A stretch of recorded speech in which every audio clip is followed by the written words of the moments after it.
ზოგიერთები ეხლა როცა ველაპარაკებით ხოლმე საშინეს სამჟავროზე გვეუბნებიან რომ მე ამას ვეტყვი უფალს, იმას ვეტყვი უფალს, თავსამით ვიმართლე, ვერავინ არაფერს ვერ ტყვის. ნახეთ როგორ იყო ყველა შეშინებული. ცოდვილი, იმიტომ რომ სასწორკვეთილებაშია, მართალი, იმიტომ რომ თავის სიმართლეს ხედავს, რომ ეს არის გაჭირვებული კაცის კონკები, რაც მას აქვს. ანგელოზები ხედავენ რამხელა დიდება მოსა თავიზეს ღმერთმა და არიან შეძრწუნებულები და მიწა და ცაც კი არის შეძრწუნებული. მაშინ კაც თავისუფლება აღარ აქვს. პირველად რომ მოვიდა მაცხოვარი, თავისუფალება აქვს ყველას. უნდა წაყვება, უნდა არ წაყვება, მაგრამ იქ უკვე ვეღარ არის.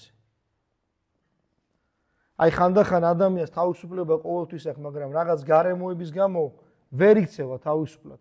მიწაზეც კი ხდება ეს. იქ მით უმეტეს. ნახეთ როგორ არის ნათქვამი. თვით ფარისევლები, თვით ისინი, ვინც დაიფიცეს, რომ მაცხოვარი ჯვარზე გააკრეს, ისინიც დიდებას დაუწყებენ მაცხოვარს.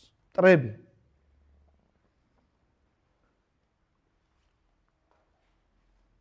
როგორც აქ ითქვა, ერთადერთი რამე გადაარჩენს კაცს, წყალობა. ნახეთ, როგორ კარგადაა ჩამოთვლილი. პირველი, ის ვინც აკეთებს სიკეთეს. აცმევს, აპურებს, იწყნარებს, საპრობილეში მიდის, აი ფიზიკურად აკეთებს. მეორე, ვინც თავის სულში ჩუმად აკეთებს ამას. შეურაცხყოფა მიაყენეს, არ მიაყენა. ცილი დასამეს, არაფერი თქვა. განსასწრებს უძლებს. და თავის მაწყევრებს ლოცავს. მესამე არის სამღვდელოება, რომელიც ღვთის სიტყვის ქადაგებით კურნავს კიდევაც. წყალსაც ასმევს.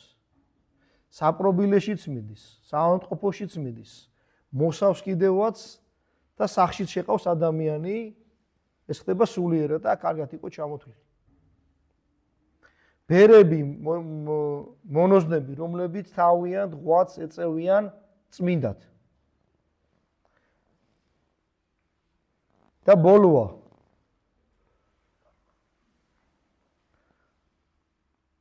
რომელიც ყველა შეუძლია. თავის თავს უყოს წყალობა. თავის თავს უმკურნალოს. თავის თავს აჭამოს. თავის თავს ასვას, თუმცა სულიერად. იკითხა სახარება, დაპურდა. სულიწმინდის შეგრძნებები მოვიდა, მიიღო. მოიქცა ბოროტისგან და დაიწყო სიკეთის კეთება, ახსარება თქვა, განიკურნა. ამდღან ის გააკეთა საპრობილიდან ამოიყვანა თავის თავი. პირადად ეს ხო ყველა შეუძლია თავის თავს გაუკეთოს. აი ამასაც კი თუ კაცი თავის თავს შეიწყალებს და მარტო თავის თავის გადარჩენას ეზრუნებს, ღმერთი ჩაუთვლის, რომ თვითონ ღმერთს გაუკეთა ეს ყველაფერი. ამიტომ უნდა ვეცადოთ, რომ მოწყალეები ვიყოთ.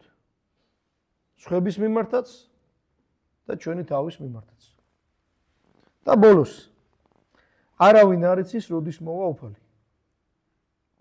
როგორც არ იცის კაცმა, როდის გარდაიცვლები, ასე არავინ არ იცის. ამიტომ ყოველთვის უნდა ვემზადებოდეთ იმისთვის, რომ გახვალ. აი ადამიანი რომ გარდაიცვლება, ფაქტიურად მისთვის მეორედ მოსვლა დაიწყო. ვერაფერს ვეღარ გააკეთებს მეორედ მოსვლამდე. ერთადერთი თავისი ახლობლების ლოცვის იმედი აქვს, მეტი ვერაფერს ვერ იზავს. ამიტომ სუმზად უნდა ვიყოთ.